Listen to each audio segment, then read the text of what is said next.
पिछली वीडियो में अपना चैप्टर 4 कंप्लीट हो चुका है और आज से अपन नया चैप्टर स्टार्ट करेंगे, चैप्टर 5, जिसका नाम है इंट्रोडक्शन टू यूक्लिड्स ज्योमेट्री।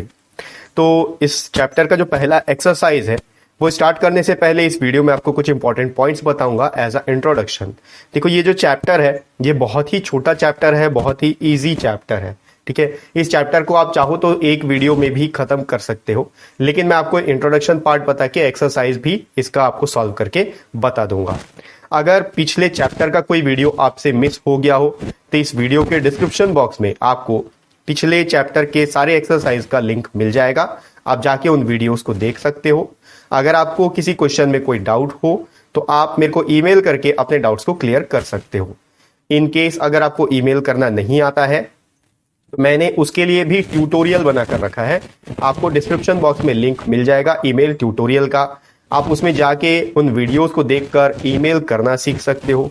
फिर जब आप ईमेल करना सीख जाओ और आपको डाउट पूछना हो तो एक पेपर में आप अपने डाउट को लिख लीजिए। उस पेपर का आप फोटो खींच लीजिए। साथ में ये जरूर ध्यान रखिए, उस पेपर में आपको ये जरूर मेंशन करना है कि आपका जो डाउट है वो कौन से क्लास का है, कौन से चैप्टर का है और आपका नाम क्या है। उसके बाद आप उस पेपर का फोटो खींच के आप मेरे को ईमेल कर दीजिए, तो आपके डाउट्स को क्लियर करने के लिए मैं वीडियो बना दूंगा। जरूरत पड़ी तो ईमेल में ही मैं आपसे अपना व्हाट्सएप नंबर भी शेयर कर दूंगा, जिसमें आप मेरे को मैसेज करके या वीडियो कॉल करके भी अपने डाउट्स को क्लियर कर सकते हो। तो अपन आज से स्टार्ट करेंगे चैप्टर 5। तो एक्सरसाइज 5.1 के लिए कुछ इंपॉर्टेंट पॉइंट्स देख लेते हैं। चलिए व्हाइट बोर्ड की तरफ चलते हैं और कुछ इंपॉर्टेंट पॉइंट्स डिस्कस कर लेते हैं। तो जो अपना नया चैप्टर है, चैप्टर का नाम है इंट्रोडक्शन टू यूक्लिड्स ज्योमेट्री। अब चैप्टर खुद ही अपने बारे में बता रहा है कि हमको पढ़ना क्या है। यूक्लिड का जो ज्योमेट्री है उसका इंट्रोडक्शन पढ़ना है। इस पूरे चैप्टर में आपको केवल इस जो ज्योमेट्री है, यूक्लिड का ज्योमेट्री है, उसका इंट्रोडक्शन पढ़ना है। अब मैं जो बार बार रिपीट कर रहा हूं कि यूक्लिड का ज्योमेट्री ये क्या है, यूक्लिड का ज्योमेट्री हमारे ज्योमेट्री से कुछ अलग है क्या? ऐसा कुछ भी नहीं है। यूक्लिड ने जिन चीजों के बारे में बताया है ज्योमेट्री में, वही चीज हमको पढ़ना है। जियोमेट्री का मतलब आपको पता है, जियो इसका मतलब होता है अर्थ, और मैट्रन, मैट्रिक जो वर्ड है वो आया है मैट्रन से, जिसका मतलब होता है मेजरमेंट। तो जियोमेट्री का मतलब अर्थ का मेजरमेंट। अर्थ का मेजरमेंट यानी कि कहीं पर लैंड है उसका मेजरमेंट, कहीं पर लैंड में कोई शेप बना हुआ है उसका मेजरमेंट, कहीं पर घर में कंस्ट्रक्शन चल रहा है उस घर का जो कंस्ट्रक्शन का जो भी शेप होगा, जो मॉडल होगा, उसका मेजरमेंट। ठीक है, तो बेसिकली आप ये बोल सकते हो कि ज्योमेट्री में हम अलग अलग तरह के शेप के बारे में पढ़ते हैं, उसके मेजरमेंट के बारे में पढ़ते हैं, वही होता है ज्योमेट्री।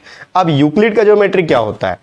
यूक्लिड एक मैथमेटिशियन थे और ये एक टीचर भी थे। कहां पर थे टीचर? अलेक्जेंड्रिया इंस्टीट्यूट में या फिर अलेक्जेंड्रिया स्टडी सेंटर में। अलेक्जेंड्रिया स्टडी सेंटर जो है ये अलेक्जेंडर के नाम से स्थापित किया गया था इजिप्ट में। तो वहां पर यूक्लिड एक टीचर थे, साथ ही साथ वो एक मैथमेटिशियन भी थे। तो यूक्लिड ने क्या किया, ज्योमेट्री में बहुत सारे शेप्स को या फिर आप बोल सकते हो बहुत सारी चीजों को डिफाइन किया है। ठीक है, उन डेफिनेशंस को लेकर इन्होंने एक बुक भी लिख रखा है। उस बुक का नाम था एलिमेंट्स। उस बुक में लगभग 13 चैप्टर थे। हर अलग अलग चैप्टर में अलग अलग चीजों का डेफिनेशन और उसके बारे में कंप्लीट डिटेल आपको मिलता है। तो फिलहाल हम लोग क्या करेंगे, इस ज्योमेट्री के बारे में पढ़ेंगे। स्टार्टिंग से हम लोग देखते हैं, कुछ थोड़ा सा इस चैप्टर के बारे में जानने की कोशिश करते हैं, थोड़ा हिस्ट्री में जाते हैं। अगर आप एंशिएंट पीरियड में जाओगे तो एंशिएंट पीरियड में आपने हिस्ट्री पढ़ा होगा, हड़प्पा कल्चर, इंडस सिविलाइजेशन के बारे में, मोहनजोदारो के बारे में। तो मोहनजोदारो में जो सिटी थी वो वेल एस्टैब्लिश्ड थी। वहां पर जो कंस्ट्रक्शन का जो काम हुआ था बहुत ही बारीकी से किया गया था, ज्योमेट्री को ध्यान में रखते हुए। तो आज हम लोग ज्योमेट्री में मॉडर्न तरीके से बहुत सारा कुछ पढ़ चुके हैं, बहुत सारे शेप्स के बारे में जानते हैं। लेकिन एंशिएंट पीरियड में क्या हुआ था, उस समय उन लोगों के पास प्रैक्टिकल नॉलेज था, जिसके बेस पे उन लोगों ने बहुत अच्छे शेप्स को तैयार किया था, कंस्ट्रक्शन किया था। अगर आप इंडस वैली सिविलाइजेशन को देखो या मोहनजोदारो को देखो, तो मोहनजोदारो जो सिटी था वहां पर वेल ड्रेनेज सिस्टम था। उनका जो घर बना हुआ था, उस घर का जो कमरा था वो बहुत ही अच्छे तरीके से डिजाइन किया गया था। इवन जो रोड से वो काफी पैरेलल थे। तो इससे हम लोग को ये समझ में आता है कि ये जो ज्योमेट्री है ये आजकल का सब्जेक्ट नहीं, ये एंशिएंट पीरियड से चला आ रहा है। वहां पर से लोग इसको बहुत अच्छे से प्रैक्टिकली समझते थे और प्रैक्टिकली इससे काम करते थे। आप चाहो तो पिरामिड का एग्जांपल ले सकते हो। इजिप्ट में जो पिरामिड है वो भी एक बहुत बड़ा एग्जांपल है ज्योमेट्री का, क्योंकि पिरामिड जो शेप है, पिरामिड का जो बेस होता है वो या तो स्क्वायर शेप का होता है या ट्राइंगुलर शेप का होता है, लेकिन उसके जो साइड्स होते हैं वो हमेशा ट्राइंगल शेप के होते हैं। तो आज के डेट में तो हमारे पास ये पॉसिबल है, बहुत सारी टेक्नोलॉजीज है कि हम लोग पिरामिड कंस्ट्रक्ट कर सकते हैं, लेकिन एंशिएंट पीरियड में, आज से कई सौ साल पहले, हजारों साल पहले जब पिरामिड बना था तो उस समय तो इतने सारी टेक्नोलॉजीज नहीं थी, फिर भी ज्योमेट्री का यूज करके वहां के जो कारीगर थे उन्होंने पिरामिड को तैयार किया था। तो अभी फिलहाल हम लोग को इस चैप्टर में क्या पढ़ना है, यूक्लिड ने जो ज्योमेट्री के बारे में जो कुछ भी बताया है उसका इंट्रोडक्शन पढ़ना है।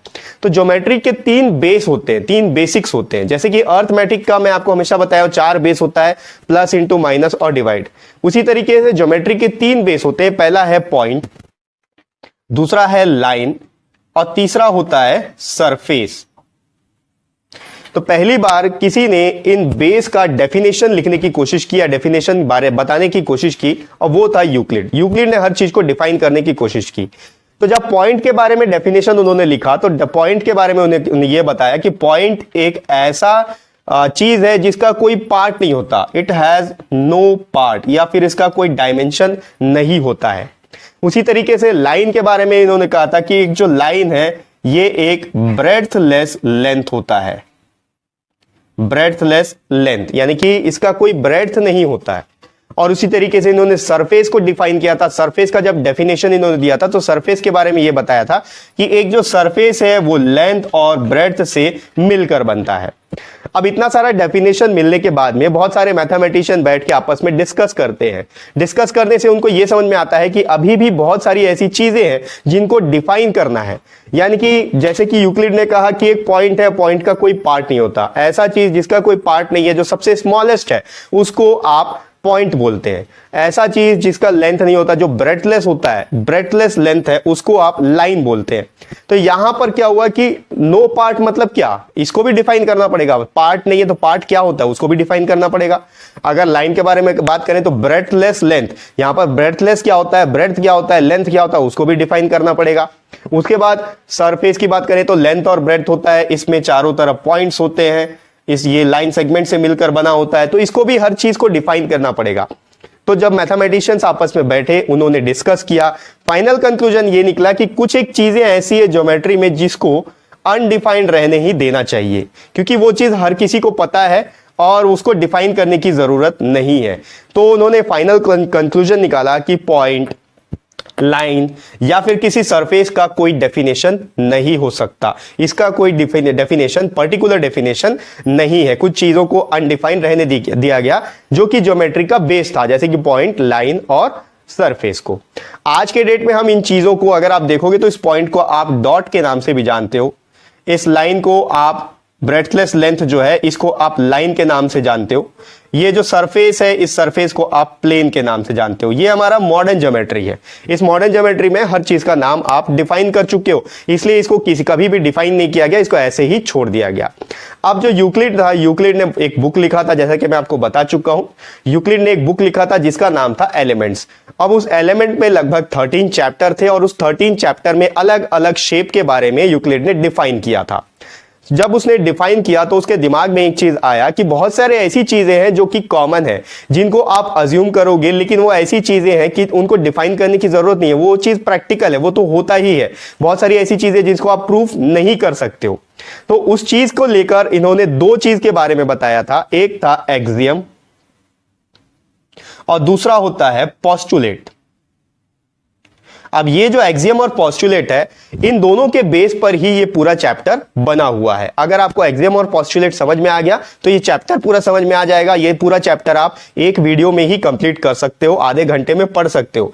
लेकिन क्योंकि मैं आपको इंट्रोडक्शन बता रहा हूं तो इंट्रोडक्शन के बाद में आपको एक्सरसाइज का वीडियो अलग से मिल जाएगा।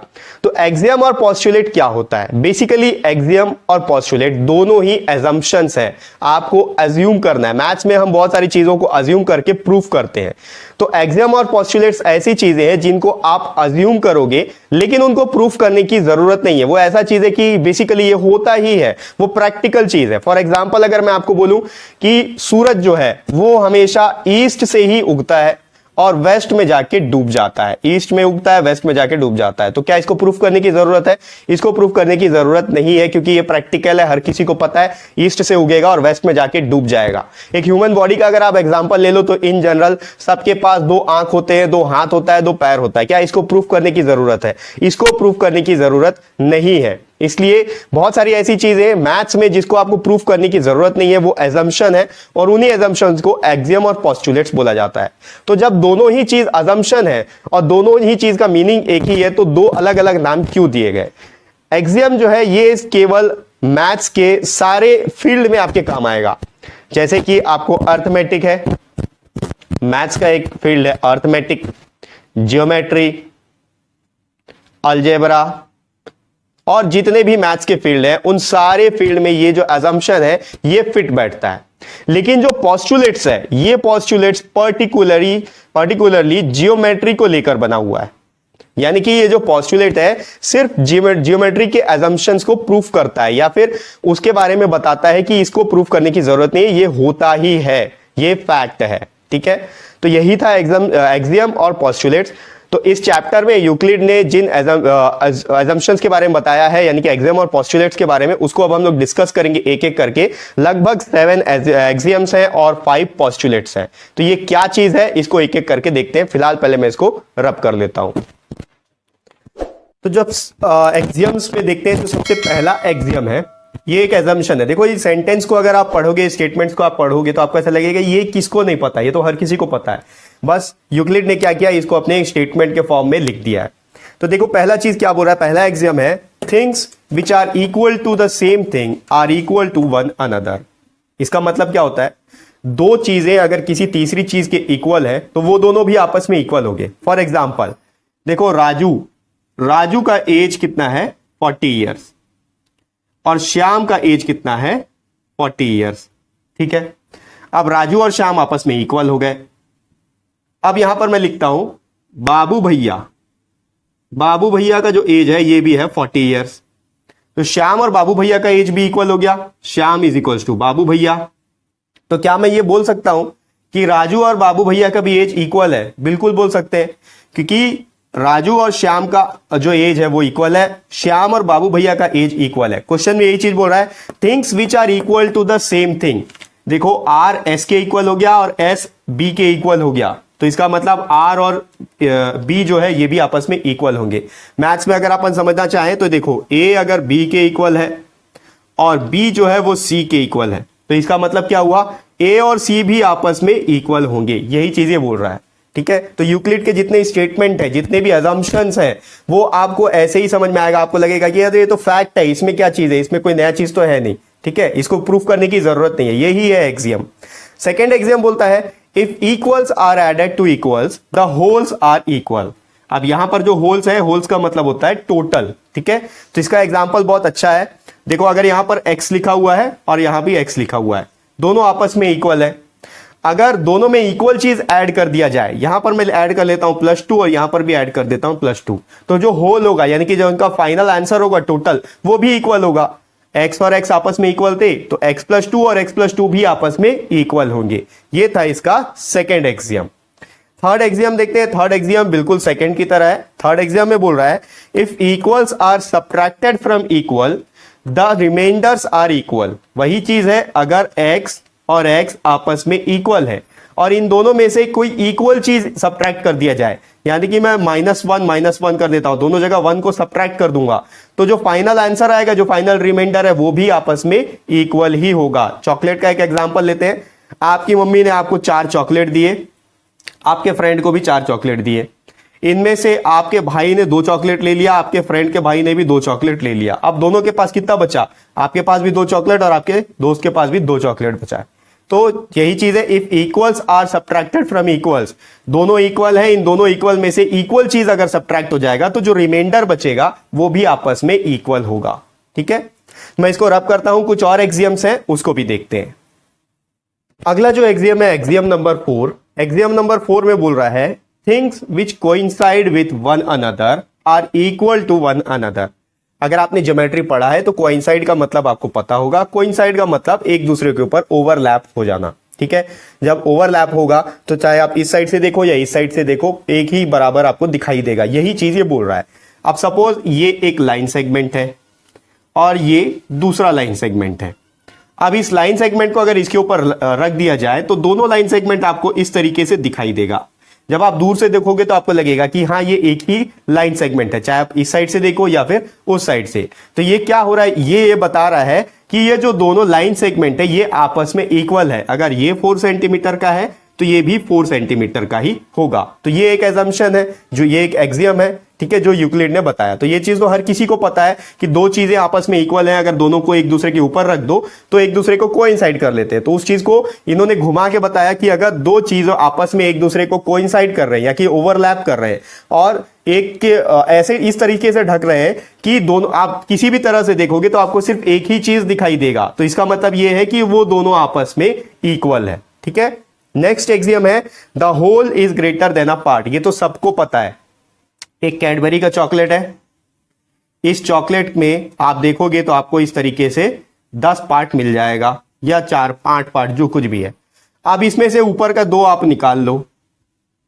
अब इस 2 को अगर आप इससे कंपेयर करोगे तो बड़ा कौन होगा? ऑब्वियसली जो कंप्लीट है, जो होल है, जो पूरा पार्ट है, टोटल पार्ट है, वो हमेशा बड़ा रहेगा। आप इसमें से 1 निकाल लो, 2 निकाल लो, या फिर आप इसके यहां सपोज 1 2 3 4 5 6 7 8 पार्ट है, 8 में से अगर आप 7 निकाल लेते हो, ठीक है, आप 7 निकाल लेते हो तो भी ये जो पार्ट है, ये 7 निकाला हुआ पार्ट, वो भी इससे छोटा होगा। ये जो कंप्लीट होल है ये हमेशा इससे बड़ा ही होगा।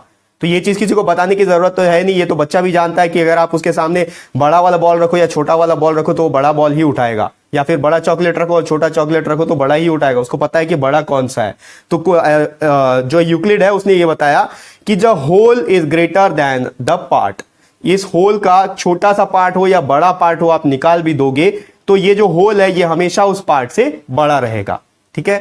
मैं इसको रब करता हूं, कुछ और एक्सियम्स है उसको भी देखते हैं। एक्सियम नंबर 6th एक्सियम बोलता है things which are double of the same thing are equal to one another. सिर्फ मैं एग्जांपल लिख दूंगा तो आपको समझ में आ जाएगा कि स्टेटमेंट क्या बोल रहा है।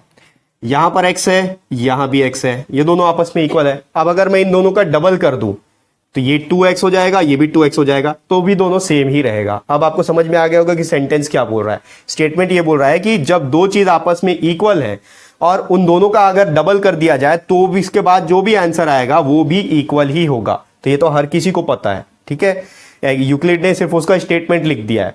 नेक्स्ट, उसके बाद 7वां जो स्टेटमेंट है ये भी इसी से मिलता जुलता है और ये लास्ट एक्सियम है। ये बोलता है things which are halves of the same thing are equal to one another.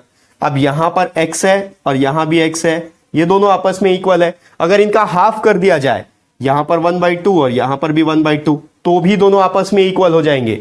Example ले लो, अगर 4 और 4 आपस में इक्वल है और इसका अगर हाफ कर दिया जाए तो 2 होता है, तो दोनों साइड 2, तो वो भी आपस में इक्वल होगा। यही बोल रहा है इसका 7th स्टेटमेंट। ठीक है।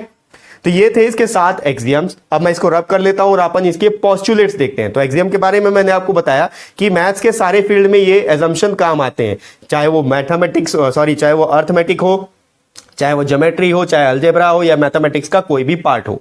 लेकिन जो पोस्टुलेट है वो सिर्फ ज्योमेट्री में काम आता है। तो इसका मतलब जो स्टेटमेंट होगा ज्योमेट्री से रिलेटेड होगा। मैं इसको रब कर लेता हूं और पोस्टुलेट्स को देखते हैं। तो अब हम लोग देखते हैं पोस्टुलेट्स के बारे में। देखो एक्चुअली क्या हुआ, अभी वीडियो रिकॉर्ड करते हुए मेरे साथ एक ट्रेजेडी हो गया। मैंने पूरे वीडियो को रिकॉर्ड कर लिया और रिकॉर्ड करने के बाद जब मैंने चेक किया तो जो पोस्टुलेट्स वाला पोर्शन था उसमें ऑडियो रिकॉर्ड ही नहीं हुआ था। इस वजह से मैं इसको दोबारा रिकॉर्ड कर रहा हूँ।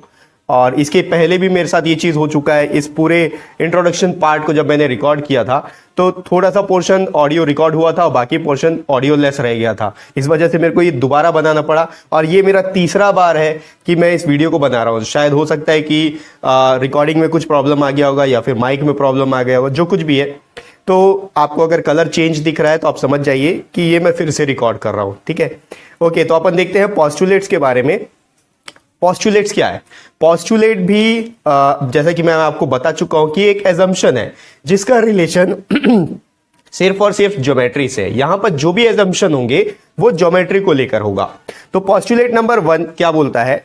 अ straight line may be drawn from any one point two any other point. एक स्ट्रेट लाइन को जब एक पॉइंट से आप चालू करोगे तो इसको आप किसी भी डायरेक्शन में कहीं तक भी दूसरे जगह लेके जाओगे और दूसरे पॉइंट में ये खत्म हो जाएगा और वो स्ट्रेट लाइन ही कहलाएगा। ये पॉइंट कहीं पे भी हो सकता है, आप यहां से स्टार्ट करके इस डायरेक्शन में ला सकते हो, यहां से स्टार्ट करके इस डायरेक्शन में ले जा सकते हो, यहां से स्टार्ट करके इस डायरेक्शन में ला सकते हो, कितना भी लेंथ हो सकता है उसका। आप चाहो तो अर्थ से लेकर मार्स तक भी एक स्ट्रेट लाइन खींच सकते हो, ठीक है। तो इसका ये चीज तो आपको पता है कि एक पॉइंट से स्टार्ट करके अगर एक स्ट्रेट लाइन ड्रॉ किया जाए तो कहीं ना कहीं उसका एक दूसरा पॉइंट होगा, ठीक है। तो ये चीज पता है हर किसी को, वही चीज यहां पर एज्यूम किया गया, एजम्पशन में बताया गया। दूसरा पॉस्टुलेट है a terminated line can be produced indefinitely. अब ये जो टर्मिनेटेड लाइन है इसका मतलब क्या होता है? टर्मिनेट का मतलब खत्म हो जाना, ऐसा लाइन जो खत्म हो रहा है, तो इसको हम लोग मॉडर्न ज्योमेट्री में लाइन सेगमेंट बोलते हैं। यूक्लिड की ज्योमेट्री में इसको टर्मिनेटेड लाइन बोला जाता था, जो लाइन खत्म हो जाती है। इसको हम लोग आज के डेट में लाइन सेगमेंट के नाम से जानते हैं। तो इस लाइन सेगमेंट को अगर आप दोनों डायरेक्शन में एक्सटेंड करो, खींचो, तो इनडेफिनेटली ये खिंचा सकता है, कहीं तक भी जा सकता है ये लाइन। जैसा कि मैं आपको बताया कि अर्थ से लेकर आप मार्स तक चले जाओ, अर्थ से लेकर प्लूटो तक चले जाओ, मिल्की वे गैलेक्सी से लेकर दूसरे गैलेक्सी तक चले जाओ, ये लाइन कहीं खत्म नहीं होने वाला, इसको आप इनडेफिनेटली एक्सटेंड कर सकते हो। ये था पॉस्टुलेट नंबर 2, ठीक है। तो मैं इसको रब करता हूं, इसका अगला पॉस्टुलेट देखते हैं। पॉस्टुलेट नंबर 3, पॉस्टुलेट नंबर 3 में लिखा हुआ है A circle can be drawn with any center and any radius। एक सर्कल को बनाने के लिए आप कहीं से भी शुरुआत कर सकते हो, किसी भी रेडियस से आप उसको ड्रॉ कर सकते हो। सपोज यहां पर मैं सेंटर ले लेता हूं, एक छोटा सा रेडियस लेके अगर यहां ड्रॉ करूंगा तो एक सर्कल बन जाएगा। अगर यहां सेंटर लूं और इसका रेडियस थोड़ा सा बड़ा कर दूं तब भी यहां पर एक सर्कल मैं बना सकता हूं। अगर यहां सर्कल लूं और कोई बहुत बड़ा सर्कल बनाना है तो भी आप उसका बड़ा सा रेडियस ले लो और सर्कल बना सकते हो, ठीक है। तो ये था पॉस्टुलेट नंबर 3। पॉस्टुलेट नंबर 4 में बोलता है all right angles are equal to one another. जितने भी राइट एंगल है सारे के सारे एक दूसरे के इक्वल होते हैं। क्यों होते हैं? अब आप देखो, ये एक राइट एंगल है, ये भी एक राइट एंगल है, इस तरह से आप ड्रॉ करोगे तो ये भी एक राइट एंगल है और ये भी एक राइट एंगल है, यहां से इस तरीके से ड्रॉ करोगे ये भी एक राइट एंगल है। तो इन सब में कॉमन क्या है? ये सारे के सारे राइट एंगल इसलिए कहला रहे हैं क्योंकि सबका जो एंगल का मेजरमेंट है वो 90 डिग्री का है। और ये चीज आपको पता है कि जितने भी तरह के राइट एंगल होंगे वो इक्वल हैं, यही एजम्पशन है, यही है पॉस्टुलेट, ठीक है। तो ये जितने भी राइट एंगल होंगे वो सारे के सारे एक दूसरे के इक्वल होंगे क्योंकि सारे के सारे एंगल का मेजरमेंट जो है 90 डिग्री आएगा। तो ये था पॉस्टुलेट नंबर 4। अब मैं इसको रब कर लेता हूं, इसका एक और पॉस्टुलेट बचा हुआ है जो बहुत इंपॉर्टेंट है, उसको भी देखते हैं। Postulate number 5। पॉस्टुलेट नंबर 5 क्या बोलता है? If a straight line falling on two straight lines makes interior angles on the same side of it is taken together less than two right angles, then the two straight lines if produced indefinitely meet on that side on which the sum of the is less than two right angles। two right angles का मतलब क्या हुआ? 90 degree plus 90 degree यानी कि 180 degree. अब इस statement में क्या बोल रहा है? अगर दो लाइन इस तरीके से है, इस तरीके से कि तीसरा लाइन जब उस पर गिर रहा तो जो इंटीरियर एंगल का सम है ये बताता है कि ये दोनों लाइन आपस में जाके कहां मिलेंगे। कैसे बताता है? कि जब आप इंटीरियर एंगल का सम निकालो, अगर इस साइड का सेम साइड का सम, एंगल का सेम साइड का आप सम निकालो, तो जिस साइड का सम जो है एंगल का सम 180 डिग्री से कम हो, टू राइट एंगल यानी कि 180 डिग्री से कम